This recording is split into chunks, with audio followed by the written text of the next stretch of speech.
Hello, and welcome to today's webinar, Automating the Last Mile. My name is Chris Robinson, Senior Analyst leading Lux's Mobility Research, and I'll be moderating today's webinar. Our speaker today is Josh Kern, an analyst focused on robotics and automation technologies and Lux's expert on last mile delivery technologies. If you have any questions during Josh's webinar, please enter them into the question box on your screen. We'll have time to answer some questions at the end of the presentation. Now, before we get started, I wanted to put today's discussion into a bit of context.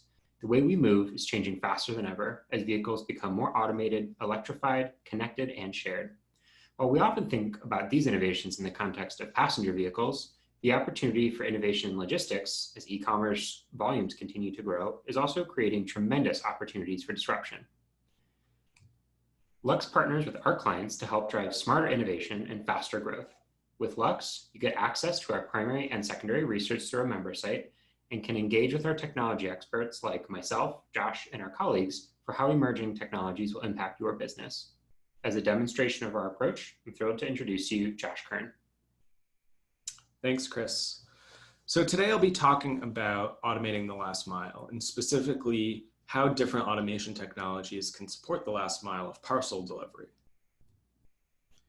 And as a quick agenda for today, the first section will cover kind of what's going on in the market that's creating a need for these automation technologies.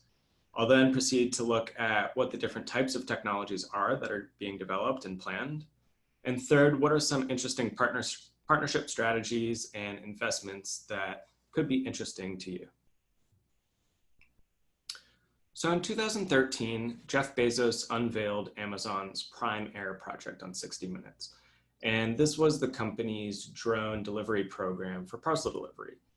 He claimed back then that the drones would start delivering packages by 2018, and they would be any package up to 5 pounds, anywhere up to a radius of 10 miles from a warehouse. And when asked about this, Bezos claimed that the drones would mostly be used in cities, just because that's where the big population centers were. And that's not correct for a few reasons that we're going to get into later in the webinar. But for now, I just wanted to point out that here we are in 2020, about 2 years after when that prediction of drones were supposed to be starting deliveries, and the company has still not generated any revenue. So the question is, was Amazon wrong on the timeline or just the technology altogether of using drones in general? Well, to answer that question, I want to look at what Amazon's been doing since that 2013 prediction. They've been working heavily on iterating their drones and introducing this new wheeled robot concept with their internal technology teams. They've invested in self-driving car company Aurora's latest funding round. And they filed for interesting patents like this beehive-shaped drone warehouse. So while many of these ideas, they may not see the light of day, it goes to show how uncertain the space really is at this point. And surveys like these have been showing that trend growing over time. We're seeing that consumers are asking for faster and faster delivery.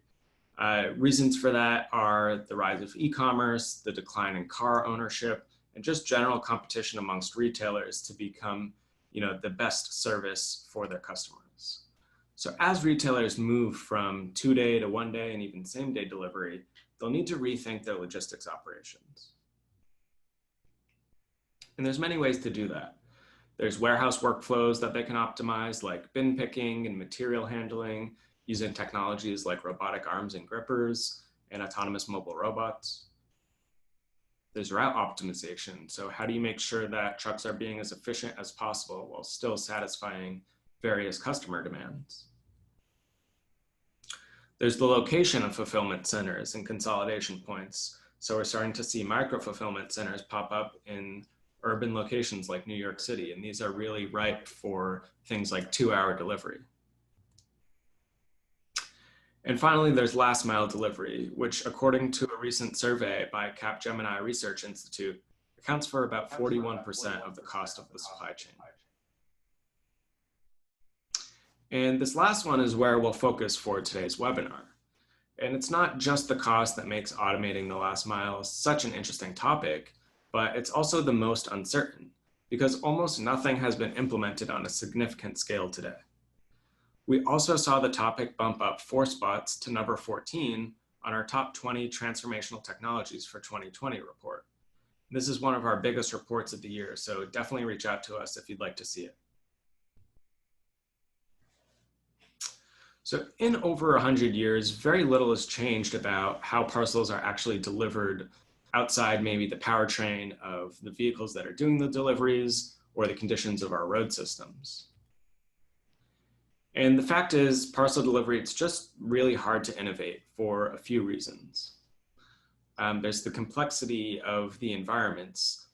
So you have things like roads that are winding, and you have walkways up to people's front doors. You also have smaller vehicles that are required to navigate those roads. So you can't scale up with things like long haul delivery and long trucks. And so the overall last mile parcel delivery market is massive. We expect it to reach over $660 billion, up from $317 billion in 2018. And this is based on historical data gathered from Pitney Bowes. So by this point, I think everyone understands that last mile market will be a lucrative opportunity, but still might be asking, what do I do about this market opportunity? And you really need to understand the use cases and possible strategies to avoid investing in the wrong technologies or with the wrong partners. So I'll kind of answer that first part of the question now by going over what those different technologies are and how they mapped on to our market forecast for last mile delivery. So this is a market map we created for 4 broad technology categories within last mile delivery. And our market maps pull from our company profiles, snapshots, and automated company indexes, which allow us to search through millions of startups across the globe. And through this capability, we were able to find that most of the companies describing themselves as quote unquote last mile delivery are focusing on drones. And so this is the technology I want to talk about first.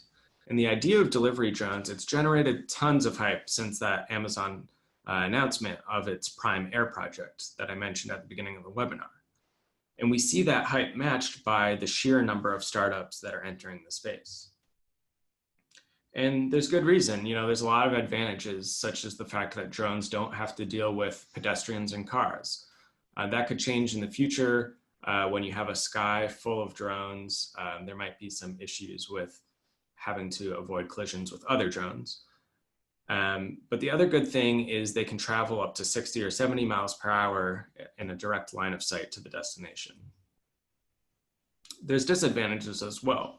Drones can't normally fly in stormy and windy weather, and there's lots of regulations that you need to do with associations like the FAA, which requires drone companies to register as air carriers, and that can take years, generally requires you to be a pretty big organization to do that.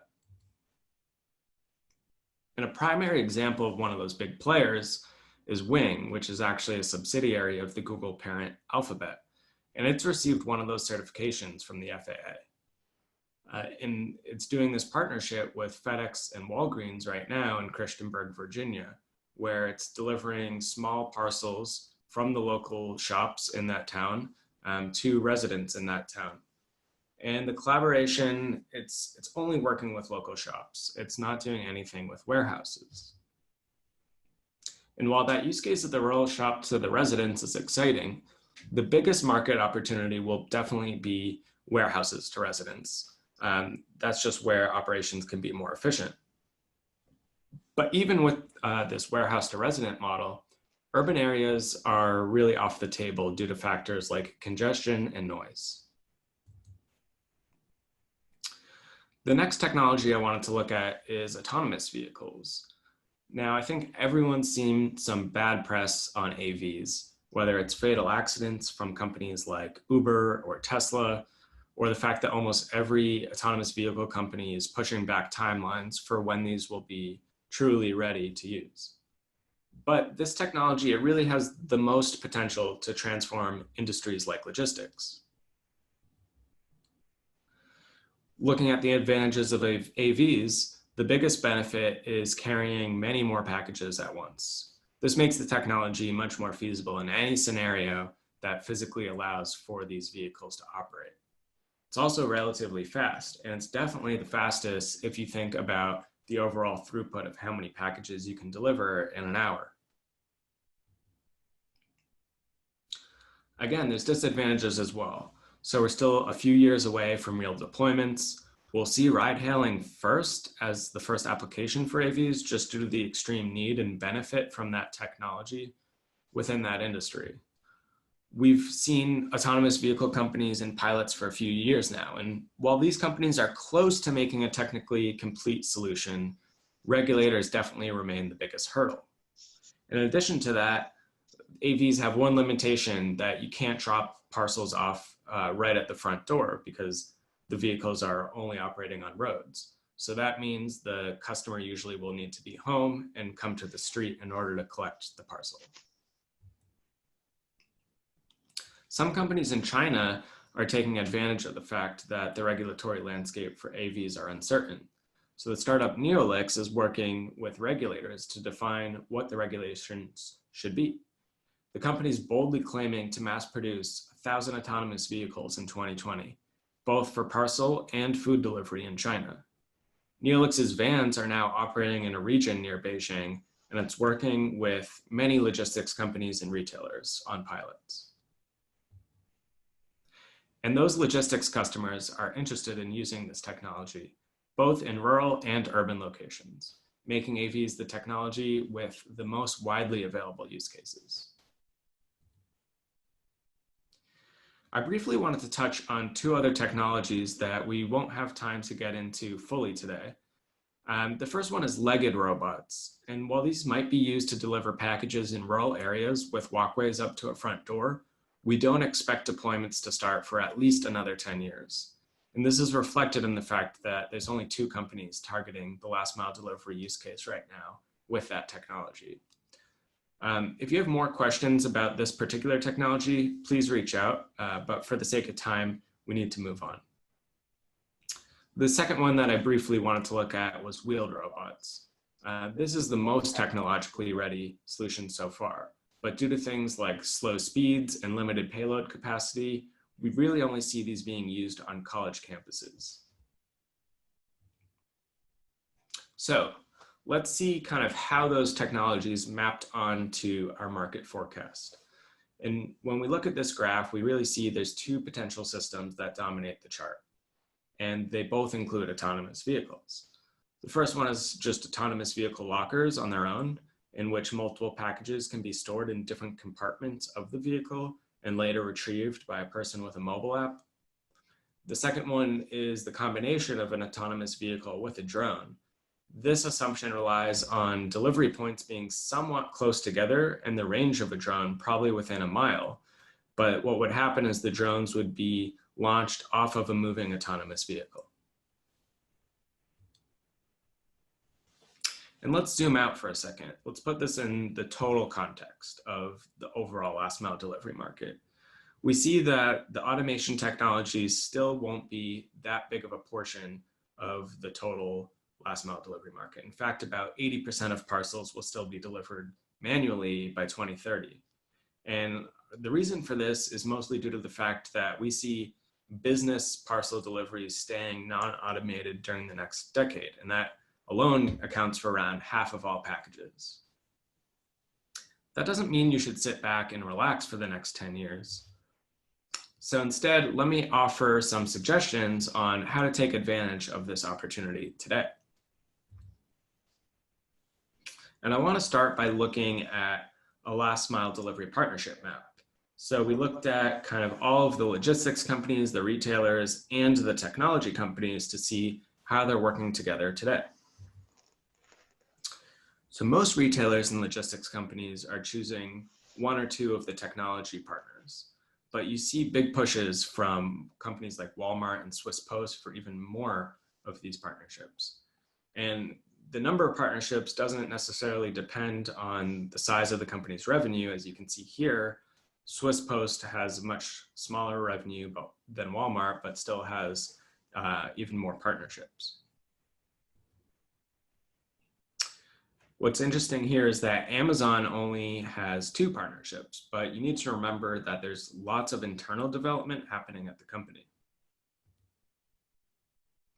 And we're seeing a similar strategy in China. So Chinese companies like Neolix and Fabu, both of which are making autonomous vehicles, are being tested with multiple potential customers. So my first overall suggestion is to invest in technologies that have near-term applications that can be used before the last mile delivery use case. The first one being autonomous vehicles. So as I mentioned before, the first ride-hailing applications are going to be what works for autonomous vehicles. And that's going to happen between 2021 and 2023. Last mile delivery will probably happen shortly after that. And it's going to use virtually the same technology with only the interior of the vehicle being different. Drones is another example. We have companies like Matternet that are doing multiple pilots with different hospitals and medical supply delivery. And they're working with the FAA to achieve the first revenue generating drone delivery flights. So this company will likely be well poised to move into new applications like last mile delivery.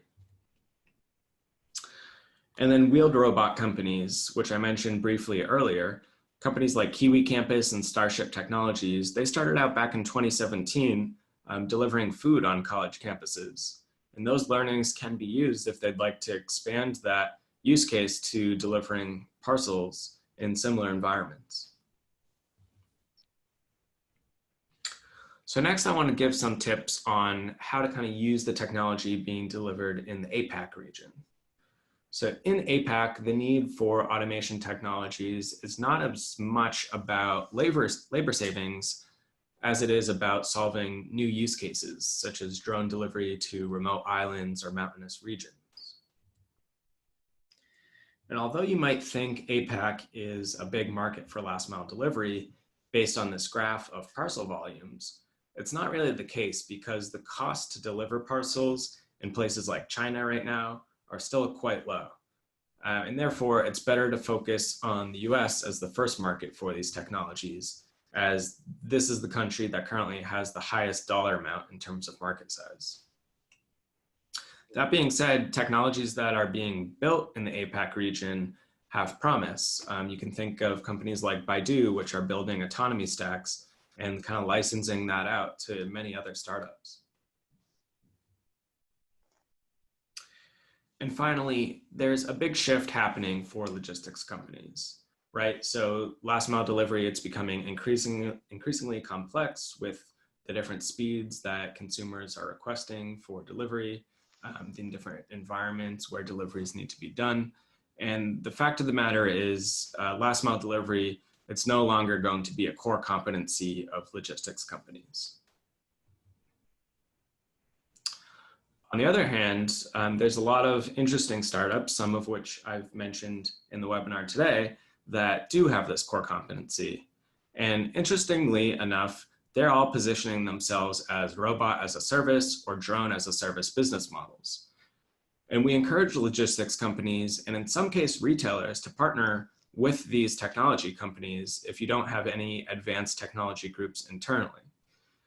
We expect the tech-focused logistics companies like Amazon to maybe acquire some of these startups as the winners become more clear, but it's going to take some time for the landscape to play out.